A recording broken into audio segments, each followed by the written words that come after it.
And now I want to talk about the two readings that you had for today. The letter from Birmingham jail from 1963, and then Remaining Awake Through a Great Revolution from 1968, just very shortly before King's death. And we're going to look at these and think through some of the rhetorical changes that King makes over the course of his civil rights leadership, and then some of the things that don't change. So first, the letter. The letter is one of King's best-known pieces, possibly after the famous I Have a Dream speech, his best-known piece. It was written, as you might suspect, while he was in jail after being taken into custody during the Birmingham protests. And I want to think through how King makes his case and then how the two texts differ. So let's look here at the letter. But first, to think through what prompted the letter. So King had received a letter from white ministers in Birmingham, which said, among other things, "We further strongly urge our own Negro community to withdraw support from these demonstrations. When rights are consistently denied, a cause should be pressed in the courts and negotiations among local leaders, and not in the streets. We appeal both to our white and Negro citizenry to observe the principles of law and order and common sense." So King had received this letter by what he considered white moderates, people who certainly they weren't Klan leaders, they're not leading the battle to keep segregation, at least explicitly, but they're arguing for law and order. They're arguing against the protests. They're arguing against breaking the law. And so this is King's response to them. Now, King's response to them is also going to be published nationally. So King knows he's writing for a national audience and thinking through his response for a national audience. All right, I want to look at some of what he argues in this letter and some of the moves that he makes. So the first thing that he argues in this letter is that unjust laws are not binding, or this is not the first thing he argues. One of the things he argues in this letter is that unjust laws are not binding. This comes on page 506 in your text, and this first full paragraph, last sentence, or last two sentences. "The answer is found in the fact that there are two types of laws. There are just and there are unjust laws. I would agree with St. Augustine that an unjust law is no law at all." Now, what is the difference between the two? How does one determine when a law is just or unjust? A just law is a man-made code that squares with the moral law or the law of God. An unjust law is a code that is out of harmony with the moral law. To put it in the terms of St. Thomas Aquinas, an unjust law is a human law that is not rooted in eternal and natural law. Any law that uplifts human personality is just. Any law that degrades human personality is unjust. And then he goes on and talks about some other theologians, Martin Buber, the Jewish thinker, Paul Tillich, a famous 20th century theologian, and he talks about just and unjust laws in different circumstances, pointing out that in Nazi Germany, for example, there were a lot of legal things that were fundamentally unjust. So that's one of his arguments, that unjust laws can't be binding. You can't simply say law and order if you haven't asked the fundamental question about whether the laws are just. He then talks about this question of tension. The ministers had suggested that he was creating tension, that the civil rights movement was creating tension in communities that had been peaceful before King had come. And on page 508, King responds to that. This is midway down the first paragraph. "Actually, we who engage in nonviolent direct action are not the creators of tension. We merely bring to the surface the hidden tension that is already alive. We bring it out in the open where it can be seen and dealt with. Like a boil that can never be cured as long as it is covered up, but must be opened with its pus-flowing ugliness to the natural medicines of air and light, injustice must likewise be exposed, with all of the tension its exposing creates, to the light of human conscience and the air of national opinion before it can be cured." So in other words, King was saying that tension exists in these communities. It's not that the protests are creating tension.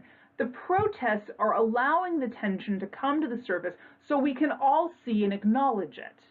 We can all see what's happening, and then we can rectify it. The point here, though, for King is that he's not bringing tension, simply the civil rights movement is exposing it. He then, on that same page, talks about what he calls the myth of time, and he'll use this in many of his writings. This idea that if people would just wait, things would get better on their own. It's this idea of kind of inevitable progress, and if we just give things time, they will improve.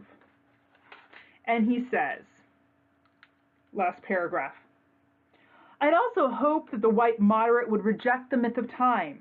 I received a letter this morning from a white brother in Texas which said, all Christians know that colored people will receive equal rights eventually, but it's possible that you are in too great of a religious hurry. It has taken Christianity almost 2,000 years to accomplish what it has.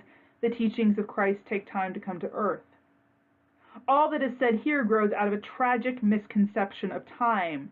It's a strangely irrational notion that there is something in the very flow of time that will inevitably cure all ills. Actually, time is neutral. It can be used either destructively or constructively. I'm coming to feel that the people of ill will have used time much more effectively than the people of goodwill. We'll have to repent in this generation not merely for the vitriolic words and actions of the bad people, but for the appalling silence of the good people. We must come to see that human progress never rolls in on wheels of inevitability. It comes through the tireless efforts and persistent work of men willing to be co-workers with God. So he says, this idea that things just get better is not true. He also disputes the idea that black people should just be more patient. He says we've been very patient. And at some point, the patience of African Americans is going to explode. We have to do something before people who you've simply asked to be patient for too long will not be patient anymore. And finally, I want to look at one more. He says that extremism is not wrong if the cause is right. So the ministers had accused him of extremism, and he says, at first, well, I'm not an extremist, and then he changes his mind. And on page 510 says, but as I continued to think about the matter, I gradually gained a bit of satisfaction from being considered an extremist. Was not Jesus an extremist in love? Was not Amos an extremist for justice? Was not Paul an extremist for the gospel of Jesus Christ? Was not Martin Luther an extremist? Was not John Bunyan an extremist? Was not Abraham Lincoln an extremist? Was not Thomas Jefferson an extremist? So putting himself in the company of people who were extremists in cause that his readers are going to think were right, and for various religious and political causes. So another thing to note that he's doing in this letter and some of the places that I've talked about, King in this letter establishes his credentials. He's going to say, first of all, that he's not an outside agitator, and that's not just that he's not bringing tension, although that's part of it. Outside agitator in the context of the 1960s means communist. That's what he's being accused of. When people talked about outside agitators, they were talking about communists coming in and trying to create problems in the American democracy. And King says that he's not an outside agitator. He's a minister, he's a Southerner, and he's a human being. He belongs in this place because there is a human problem, and as a human being, he has a role there. He's also establishing his credentials, though, in another way, showing that he knows the traditions of the people who's responding to, both in the letter and then in the wider audience.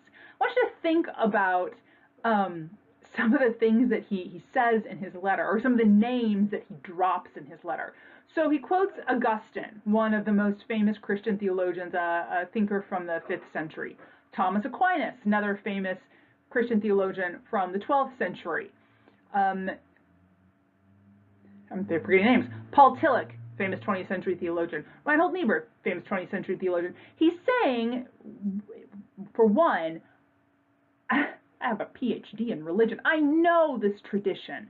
I know its ideas. I know its ideals. I know these people, and I'm able to work with their thought. And if you accept these as your authorities, and you probably do, then you should be on my side. He also then puts himself in the company of American thinkers, Abraham Lincoln, Thomas Jefferson, people who are part of the kind of pantheon of American figures. And he says, I know both of these traditions, and both of them support my cause. If you want to align with Thomas Jefferson and Abraham Lincoln and Jesus and Paul and Augustine and Thomas Aquinas, you should be aligning with me because their thinking supports what I'm doing. Another piece of that is to say that King is making an argument in this letter that there is a fit, there is an alignment between American values and civil rights. So Jesus, Jefferson, and Lincoln all agree in the sense that their thinking all aligns with the civil rights movement, that the sacred history of the country and the sacred history of the United States, both rightly understood, align with what King is doing.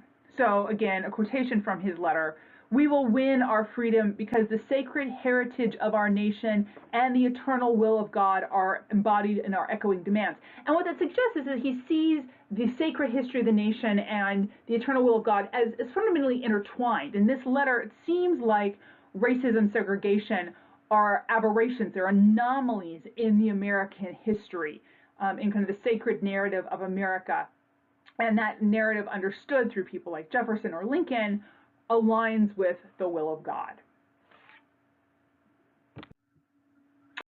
So I want to contrast now the letter with Remaining Awake, this sermon that King preached at the very end of his life.